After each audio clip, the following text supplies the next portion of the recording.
kalau kita mau naik kita tidak perlu jatuhkan orang lain. Tapi Sudah. kita tidak boleh naik kalau kita tidak jatuhkan dia. Itu mana tuh?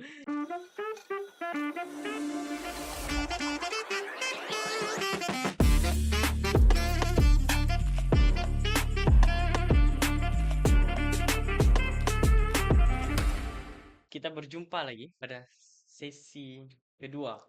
Sesi ini kita akan menampilkan seorang yang agak istimewa, mungkin pada batch 2020 lah. Ya, 2020. Istimewa, seorang yang boleh dikatakan hebat pada zamannya. Beliau pernah menjadi seorang pemimpin mahasiswa di saat dunia sedang bergelut dengan fenomena yang hebat. Itulah pandemik COVID-19. Oke, jadi saya persilakan dan memperkenalkan kepada semua Encik. Encik boleh. Encik Sudah Razman tahu benar ya. Nurhan. Terima kasih saya ucapkan kepada saudara Gaddafi dan sahabat saya daripada zaman kampus. Walaupun sebenarnya pada waktu saya masuk, pada waktu saya menjadi Presiden Majelis Perwakilan Pelajar, saudara Gaddafi baru tahun 1 sebenarnya. So, nama saya Razman bin Nurhan. Saya berasal daripada Kinabatangan Sabah. Sekarang ini saya memegang jawatan selaku ahli lembaga pengarah Yayasan Sekolah Mahasiswa, satu agensi kerajaan di bawah Kementerian Perpaduan Negara. Dan yang keduanya pula sekarang ini saya memegang jawatan sebagai Ketua Unit Pelaburan di Koperasi Kemajuan Perikanan dan Nelayan Sabah, agensi di bawah MAFI, di Sabah. So, itu merupakan salah satu daripada pengenalan saya berkenaan dengan diri saya lah, sedikit ringkas. Dan itu salah mungkin saudara Gaddafi. Satu soalan, Cik Razman. Ya. Sudah berkawin? Belum lagi. Gila rasa-rasanya berkawin. Mungkin lambat lagi lah. Sibuk mengurus negara, diri sendiri tidak terurus. Ya, betul. Oke. Oke, Encik Razman. Sesi kedua ini pun saya mau cakap soal PRK juga. Oh. Pilihan Raya Kampus. Pilihan Raya Kampus ini sinonim dengan dimana pemuncak sebuah kepimpinan bagi pelajar Hmm. dan permulaan kepimpinan bagi seorang pelajar. Sebab di sini pelajar baru nampak bidang kepimpinan itu macam mana, apa patut dibuat, siapa patut disokong, apa patut disokong. Boleh ceritakan pengalaman terlibat dalam PRQ sendiri. Eh, Terima kasih di atas soalan moderator tadi. Rasanya bila sebut pasal PRK ini, pada tahun 2020, sebenarnya waktu itu sebenarnya bukan waktu untuk saya bertanding menjadi MPP. Karena pada waktu tersebut saya merupakan antara ah, ahli jawatan kuasa pilihan raya kampus. Jawatan kuasa pilihan raya kampus, maksudnya CEC, PRK, JPRK, JPRK. JPRK yang pertama lah, batch pertama. Tapi disebabkan pada waktu tersebut berlaku peralihan yang sangat dahsyat lah kan. Maksudnya kita ada gap 1 tahun kita tidak kepimpinan. Kita pun ada apa yang disebut sebagai Caretaker. caretaker. So caretaker waktu itu saudara Jivian Johan Wira masih berlangsung yang disambung oleh saudara Sugianto lah. So memang panjang dia punya. Maksudnya ada 1 tahun gap. Bila ada 1 tahun gap, itu merupakan satu bentuk kerisauan pada saya. Waktu itu saya JPRK, kerisauan saya pada waktu tersebut adalah kita kekurangan pool of leaders yang Dia berkualiti. kerencatan kah? Kerencatan kepemimpinan begitu. Ya, begitu macam kerencatan, berlaku satu Ya. kerencatan lah kan dari sudut kepimpinan tuh, maksudnya peralihan kepimpinan tuh. So atas dasar tersebut saya mengambil satu tanggung jawab untuk bertanding pada sesi 2020-2021, walaupun pada waktu tersebut bukan satu zaman yang mudah. Kita berada pada zaman yang cukup mencabar. Bukan setakat, maksudnya bila mencabar disebabkan di pandemik, semua keadaan pun mencabar. Sebab yang diuji itu bukan hewan, bukan juga tumbuhan, tapi manusia kan. Betul? So, bila manusia ini dia banyak dia punya VL lah. So, for sure memang dia punya keadaan memang sangat luar biasa. So, itulah kebanyakan daripada apa yang kita lalui, daripada pengalaman kita tuh, dari sudut apa emosi yang membuak-buak yang dicurahkan oleh mahasiswa ataupun pengurusan dalam memastikan kita mencapai satu matlamat, kita mendapat hikmah yang sangat besar. Dan daripada hikmah itu dia membentuk diri kita siapa sebenarnya. Something like that lah. Jadi pengalaman sepanjang JPRK itu oke, pilihan raya itu oke lah. Tidak ada isu For sure, bantahan. Sebab pelaksanaan secara online, online atau physical. bila sebut pasal PRK, mustahil tidak isu. Dia mustahil tidak isu. Memang akan ada isu di antara proksi-proksi yang ada. Kita ada proksi suara mahasiswa, kita ada suara aspirasi mahasiswa contoh. Apalagi. Sinergi ketika itu. sinergi ketika itulah kan. So ada tiga uh, proksi yang besar yang beraksi pada pilihan raya campus. Dan sudah pasti setiap daripada PRK itu ada dramanya. Dan setiap drama itu terpulang dengan kita sebenarnya. Kita mau tengok daripada sudut yang mana.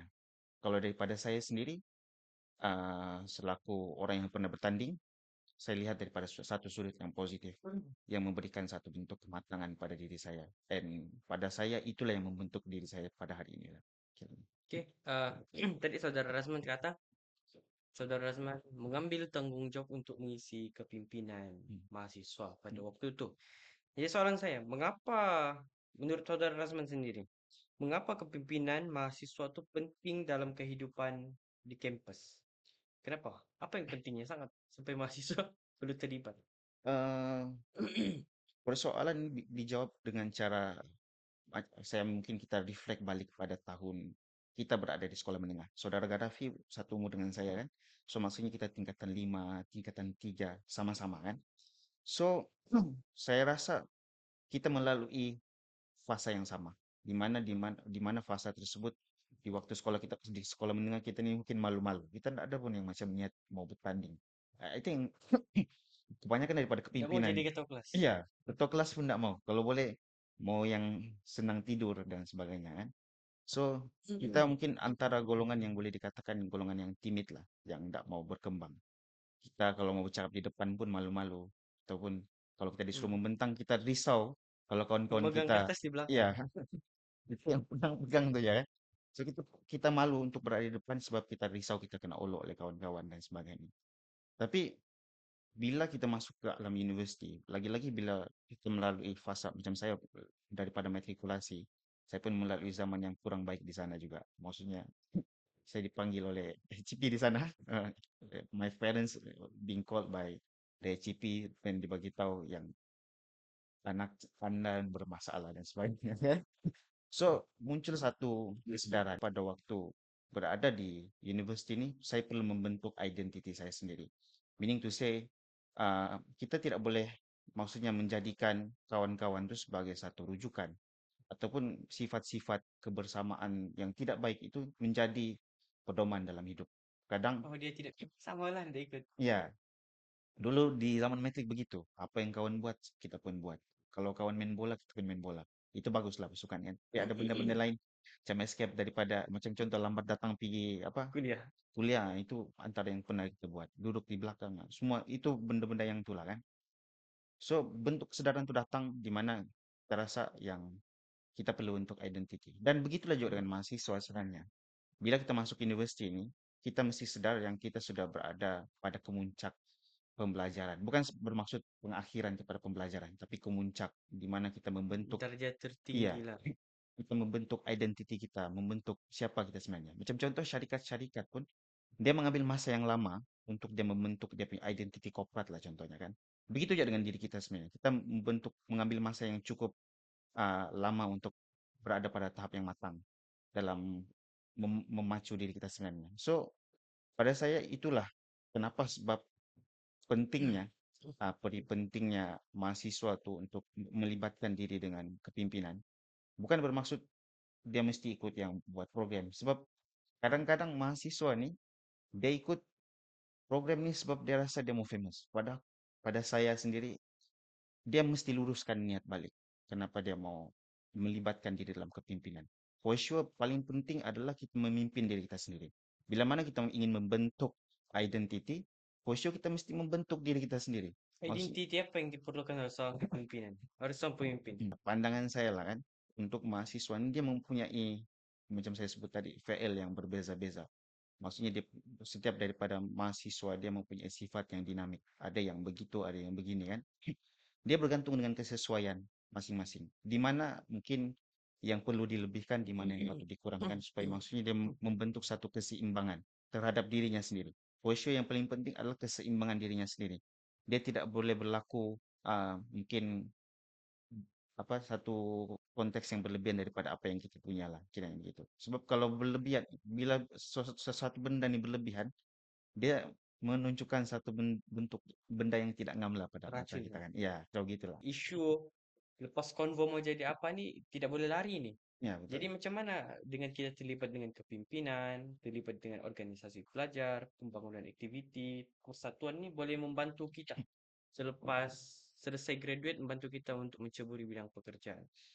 Eee, Soal ini rasanya memang sangat klise, Iya. tapi dia bergantung dengan pengalaman seseorang tuh macam mana dia berhadapan lah dengan benda tuh kan.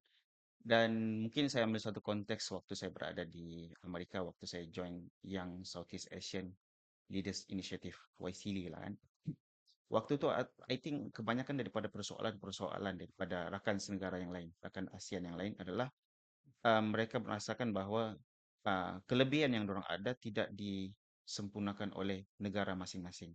Maksudnya dorang merasa kita for sure kita merasa kita ada worth kan, kita rasa macam kita ada satu nilai yang perlu dikongsikan dengan mungkin kita punya negara sendiri. So, pada saya apa yang paling penting bila sebut pasal benda ni, dia bukan pasal apa yang kenapa kita tidak boleh meletakkan satu mentaliti yang kita perlu merajuk kepada negara kita sendiri. Sebab negara kita tidak akan tahu potensi kita selagi mana kita tidak menonjolkan diri kita sendiri. Macam contoh saya sendiri pun melalui fasa yang agak dinamik juga. Waktu selepas daripada graduasi itu pun saya menjadi seorang pegawai bank. Lepas itu saya beralih kepada fellow SMJ dan sekarang ini sebagai ketua unit pelaburan di Kuala. So dia melalui satu proses yang sangat panjang. So to make sure yang kita betul-betul boleh contribute to the society and kepada negara kita sendiri, kita mesti memposisikan diri kita pada tempat yang betul. Kita tidak boleh beranggapan yang kita mesti uh, dilihat oleh orang lain. Kita sendiri mesti mengambil satu tindakan yang proaktif. Sebab yang menentukan kita ni maju ke depan bukan orang lain, kita sendiri. So we need to be proactive to make sure we can achieve not only our goal tapi goal orang-orang di sekeliling kita, our society, mungkin dan negara kita juga. Dan mungkin dalam konteks kerja saya sekarang di Koperasi Nelayan, Koperasi Kemajuan Perikanan dan Nelayan, salah satu tugas yang saya lakukan adalah untuk memastikan konelayan ini sesuai dengan dia punya itu untuk menjadi organisasi yang memimpin uh, pemerkasaan Nelayan. golongan nelayan. So, untuk melakukan benda tersebut, dia bukan berada pada kapasiti yang rendah. Dia mesti kita menggunakan konteks-konteks blue economy yang sedang dirancangkan oleh kerajaan negeri dan sebagainya untuk kita betul-betul membantu komuniti nelayan. Sebab setakat ini belum ada komuniti yang besar daripada golongan nelayan ini yang kita lihat sudah berjaya menjadi golongan M40 ataupun T Keluar dari B40 ya ya. T15 dan sebagainya. So, tugas kita adalah untuk memastikan kita membawa satu bentuk mobility sosial kepada komuniti-komuniti nelayan. Dan itu adalah satu bentuk tanggung jawab yang saya galas sekarang. Dan pada saya, itulah, kita mesti memposisikan diri kita pada tempat yang betul. Supaya maksudnya kita memacu ke depan tanpa perlu melibatkan emosi dan Paham, sebagainya. paham? Bila sebut pasal emosi kan, Hmm. bagi Encik Razman lah, salah satu isu, adakah dia menjadi salah satu isu dalam kepimpinan pelajar tu sentimen ataupun emosi, sikap terlalu emosi dalam membuat keputusan, terlalu semangat lah kira. Hmm. Dia jiwanya terlalu berkobar-kobar, jadi dia sanggup buat apa-apa, dia cakap sembarang. Jadi adakah Encik Razman menganggap itu satu yang sehat untuk kepimpinan pelajar? Saya rasa apa yang paling penting lah kan, Saudara Gaddafi, kita mesti distinguish between passion, emotion dengan kita punya behavior. Maksudnya passion dengan yang kita punya apa namanya emotion mungkin kita boleh kumpulkan dalam satu kumpulan yang sama. Tapi behavior kita mungkin tidak boleh disimpulkan daripada ketiga-tiga benda tu. Maksudnya tiga-tiga benda tu tidak boleh coexist lah. Maksudnya kenapa saya cakap begitu? Kerana passion ni inilah yang membentuk diri kita sebenarnya, passion. Macam contoh, kenapa saya berada di tempat saya sekarang adalah sebab saya passion saya sendiri. Di situlah maksudnya eagerness tu banyak di sana. And emotion pula, dia satu bentuk yang normal. Maksudnya benda yang sentiasa berlaku hari-hari. Maksudnya kalau kita jumpa orang yang menyakitkan hati, kita pun ada rasa marah. Kita, apa yang kita curahkan, emosi yang kita curahkan itu adalah satu bentuk yang valid. Maksudnya kita boleh dan nilai lah maksudnya. Bernilai pada orang yang mungkin di sekeliling kan. Tapi kemarahan kita yang berlebihan ataupun mungkin kita punya kita mungkin yelling, kita berteriak dan sebagainya. Sehingga kan kita menjatuhkan moral orang lain, semangat orang lain dalam membentuk diri dorang dan sebagainya. Itu adalah salah, kan? Jadi ada Ya. satu quotes, Hmm. kata-kata. Setuju gak? Kalau kita mau naik, kita tidak perlu jatuhkan orang lain. Tapi Setuju. kita tidak boleh naik kalau kita tidak jatuhkan dia. Gimana tuh? I think pada saya lah kan, bila sebut pasal quotes tadi, dia persaingan nih bukan pasal siapa yang kita mau kasih jatuh, siapa yang kita mau kasih naik. Dia pasal macam mana kita mau menjadikan diri kita lebih baik daripada semalam. Persaingan ini bukan bermaksud kita bersaing dengan kawan-kawan kita. Persaingan ini adalah bagaimana untuk kita menjadikan diri kita lebih baik daripada yang sebelumnya. Sebab uh, kawan kita nih uh, bukanlah maksudnya apple to us. Maksudnya dia bukan perbandingan yang sangat Setara gitu. setara. Sebab dia pun ada kelebihannya sendiri. Kita pun ada kelebihan kita sendiri. So, ada lebih baik kalau kita membandingkan diri kita sendiri daripada benda yang lepas.